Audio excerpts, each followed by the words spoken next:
JN রায় হসপিটালের পক্ষ থেকে আজকে আমরা একটি সিদ্ধান্ত নিয়ে বিজ্ঞপ্তি জারি করেছি যে আমরা আজ থেকে অনির্দিষ্টকালের জন্য কোনো রকম বাংলাদেশি পেশেন্টকে অ্যাডমিট অথবা কোনো রকম মেডিকেল পরিষেবা দেব না।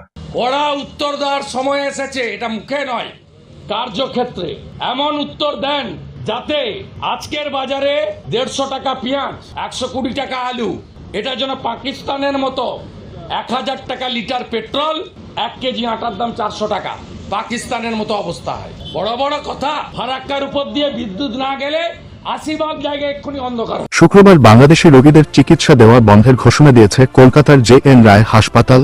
এবার ত্রিপুরার আগরতলার ILS হাসপাতালও এই সিদ্ধান্ত নিল। বাংলাদেশ ভারতের জাতীয় পতাকার অবমাননার অভিযোগে এই সিদ্ধান্ত বলে জানিয়েছে হাসপাতালগুলোর কর্তৃপক্ষ। শুক্রবার জেএন রায় হাসপাতাল একটি বিবৃতি দিয়ে জানিয়েছে তারা আর কোনো বাংলাদেশি রোগীকে ভর্তি করবে না বা তাদের চিকিৎসা করবে না।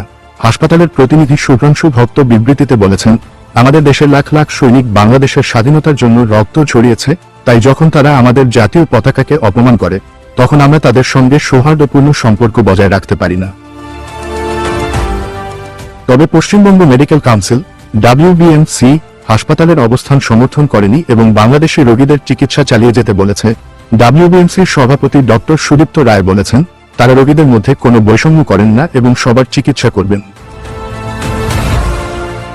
আগরতলার ILS হাসপাতালের প্রধান কার্যনির্বাহী কর্মকর্তা গৌতম হাজারিকা এই সিদ্ধান্তের পক্ষে সমর্থন জানিয়ে বাংলাদেশিদের বিরুদ্ধে অসম্মানজনক আচরণের অভিযোগ তুলেছেন। আখাউড়া চেকপোস্ট এবং ILS হাসপাতালের সহায়তা ডেস্ক বন্ধ করা হয়েছে বলে জানান তিনি। নারায়ণা হেলথের এক প্রতিনিধি জানান, ভিসা সমস্যা ও রাজনৈতিক অস্থিরতার কারণে বাংলাদেশি রোগীর সংখ্যা অনেক কমে গেছে। ভারতের ইন্ডিয়ান এক্সপ্রেসের সঙ্গে সাক্ষাৎকারে তিনি বলেন, বাংলাদেশি রোগীর সংখ্যা 180-200 থেকে 60-এ নেমে এসেছে। ভিসা দেওয়া বন্ধ থাকায় আগামী সপ্তাহগুলোতে আরও কমতে পারে। এর আগে বাংলাদেশ ভারতের জাতীয় পতাকার অবমাননার প্রতিবাদে বাংলাদেশি রোগী দেখা বন্ধ করার ঘোষণা দিয়েছেন খ্যাতনামা স্ত্রীরোগ বিশেষজ্ঞ ইন্দ্রনীল সাহা। গত বৃহস্পতিবার রাতে চিকিৎসক ইন্দ্রনীল সাহা সামাজিক যোগাযোগ মাধ্যমে বাংলাদেশ ভারতের জাতীয় পতাকা অবমাননার একটি ছবি পোস্ট করে লেখেন, বুয়েটের প্রবেশপথে ভারতীয় জাতীয় পতাকা বিছিয়ে রাখা, চেম্বারের বাংলাদেশের রোগী দেখা আপাতত বন্ধ রাখছি, আগে দেশ পরে রোজগার, আশা রাখব সম্পর্ক স্বাভাবিক না হওয়া অবধি অন্য চিকিৎসকরাও তাই করবেন। বাংলাদেশে চলমান রাজনৈতিক অস্থিরতা ও প্রতিবেশীর সঙ্গে কূটনৈতিক উত্তেজনা ভারতের চিকিৎসা পর্যটনকেও প্রভাবিত করেছে। গত 5 আগস্ট গণ অভ্যুত্থানে শেখ হাসিনা সরকারের পতন এবং তার ভারতে চলে যাওয়ার পর থেকে দুই দেশের মধ্যকার সম্পর্কের জটিলতা বাড়তে থাকে। বাংলাদেশিদের ভিসা দেওয়া সাময়িক বন্ধ রাখে ভারত। এরপর থেকে দেশটিতে বাংলাদেশি রোগীদের সংখ্যা কমতে থাকে।